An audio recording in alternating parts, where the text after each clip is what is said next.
the Creality CR10 SE, the full setup, breakdown, and my thoughts on Creality's latest bed slinger. It's all in today's video. It's coming up next.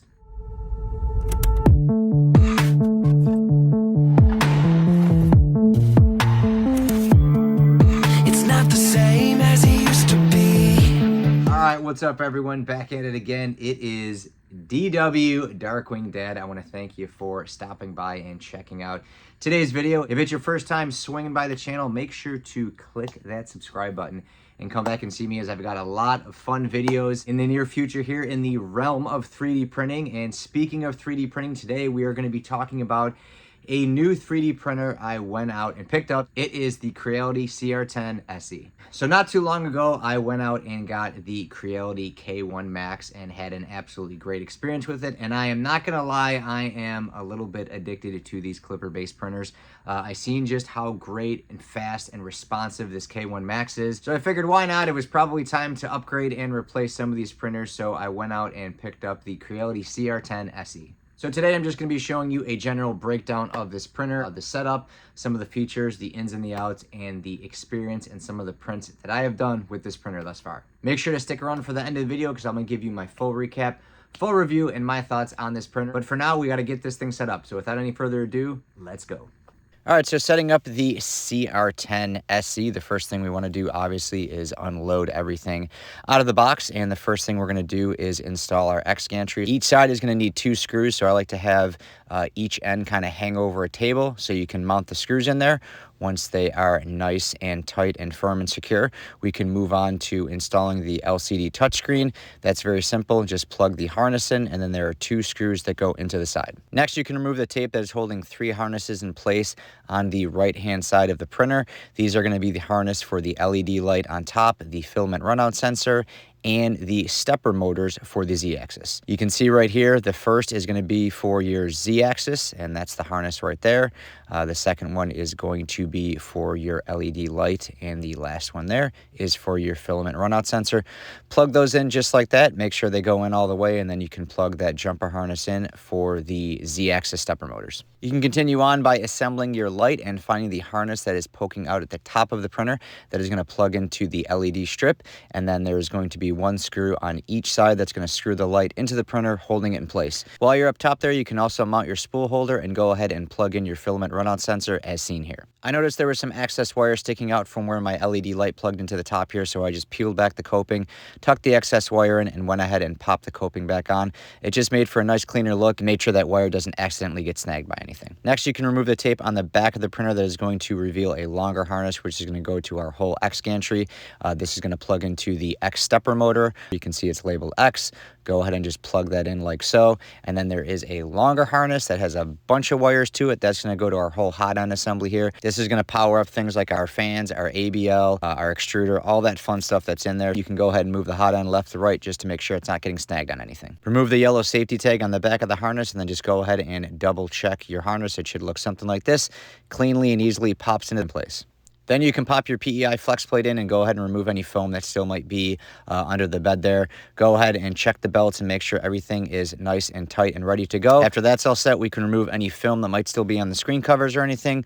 Go ahead and power the unit up and get ready for a test print. The actual setup for this printer is very easy. Go ahead and select a language, agree to the terms and conditions.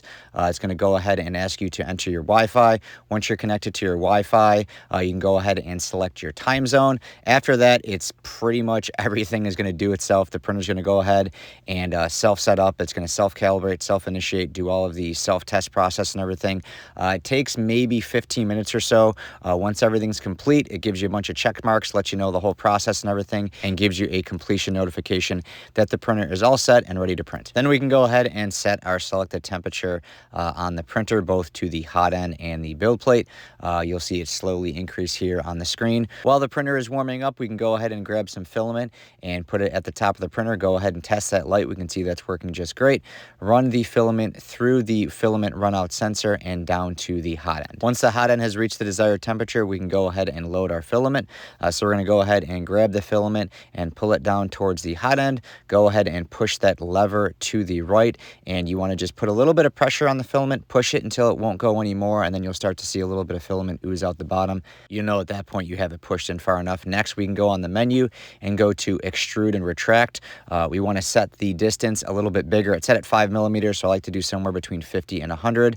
So go ahead, set it to whatever distance you want and hit extrude. At that point, you will see more material pushed out of the hot end through the nozzle. At that point, we know we have the filament loaded properly and we can get to printing. Pop in the supplied USB thumb drive, and there is a bunch of preloaded STLs, and no surprise, we are going to go ahead and print a Benchy.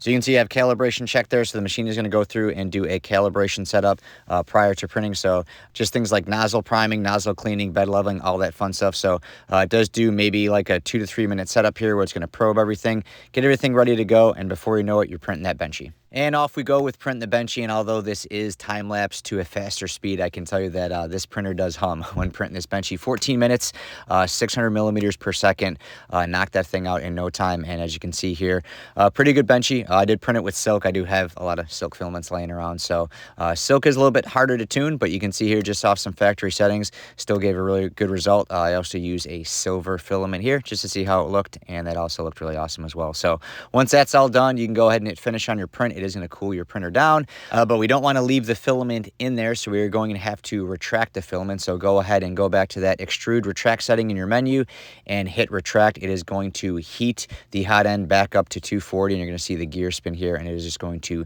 spit that filament out. Once you see it kind of pop out here, you can go ahead and push that tab, pull the filament out, and you are good to go. Once that retraction occurs, the machine is going to go ahead and cool itself down. So overall, a really nice machine. It's got a ton of nice features.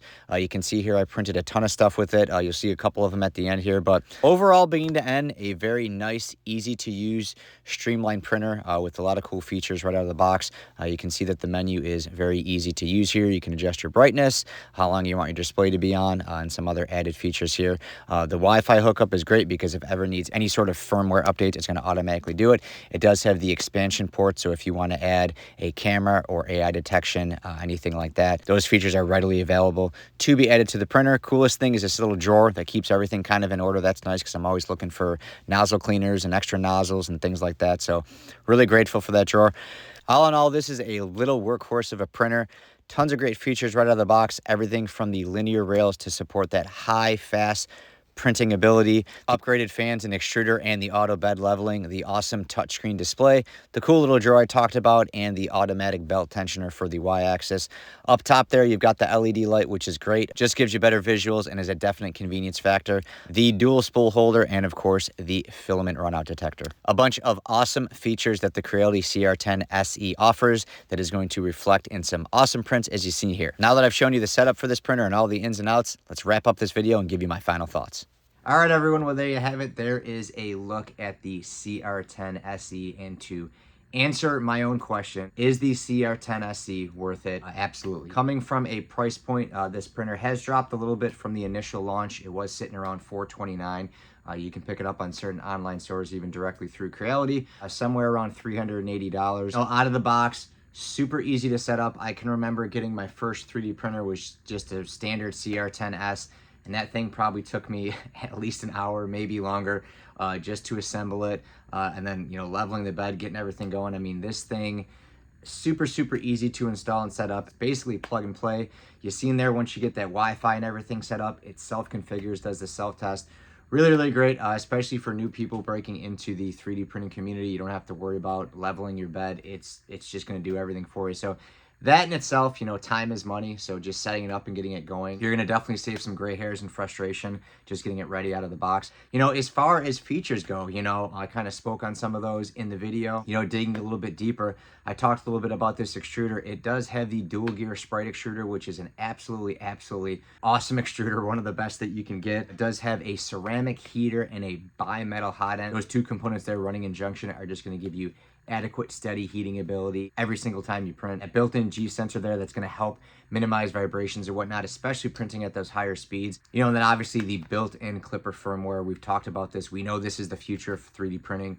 This firmware here is just going to do so much more than meets the eye. Analyze your file, optimize it to really give you the best quality print even at those high speeds. So I really feel like this is an awesome printer, and I truly feel like this is going to be kind of the new wave of the beginner entry-level printers. You know, I know a lot of people go out and they try to buy, you know, maybe an Ender 3 V2 or something like that, but there's still a ton of features and a ton of upgrades that you're going to have to do to that to get it even close to the CR10 SE. Put all those components in, spend all that time, you're pretty much close to $425 to $435 after you add all of these upgrades in, and we still haven't even integrated clipper, so you're still not going to be able to print quite as fast, and you're still not going to get as great a quality. And even if you're not new to 3D printing and you're just looking to add another printer to the arsenal or to your 3D print farm, this has probably 85 to 90% of the features that the Creality K1 has, but it doesn't consume as much room. It still has all the stability features. It's still able to print at that high 600 millimeters per second, so it's going to get your prints done faster. And like I said, with all those added features and the built-in clipper, you're still going to have great speed and you're not going to compromise quality. So do I recommend this printer? Absolutely. It is a great printer, and like I said, all the awesome features, the ability to upgrade, add cameras, add LiDAR, really leaves the door open to maximize it down the road if you want to, or if not, out of the box, you're gonna get a great printer that's super easy to operate and will give you great prints day in and day out. One personal tip that I will give you as far as using this printer is I do prefer using Orca Slicer over Creality Slicer. Creality Slicer does have the built-in plug-in for the Creality CR10 SE. However, just some of the settings, ease of use, things like that, you're just not able to tweak it quite as much. There's just some settings like supports that I'm just not able to get it to my liking versus Orca Slicer. Orca Slicer does not have the plug-in for the Creality CR10 SE, but you pretty much just have to go in and make a custom printer, check off all the features it has like ABO and whatnot. I've used Orca Slicer on this printer pretty much since day one, and I've had nothing but great success. Once again, I want to thank you guys for stopping by and checking out the video today. If you liked it, please go ahead and give me a thumbs up. Questions, comments, concerns, or if you have a Creality CR10 SE, please go ahead and drop me a comment. Let me know what you think of the printer. If you have any tips, tricks, things like that maybe you've run into, feel free to share them in the comment section. I always love hearing your guys' feedback. So if you've experienced anything that'll potentially save one of my subscribers from throwing a printer across the room, go ahead and drop us a comment and let us know. Lastly, if you do enjoy all things 3D printing, Marvel, Funko Pops, DIY, 3D printing builds, all the stuff I'm doing on the channel, go ahead and click the subscribe button. As I said, I'm diligently working on a ton of videos right now, trying to get these edited and up for you guys so I can bring you guys more awesome content. So make sure to go ahead, click the subscribe button, hit the notification bell, come back and see me. That's it for now, guys. I gotta get moving on to my next project. Until next time, it's DW out. Later.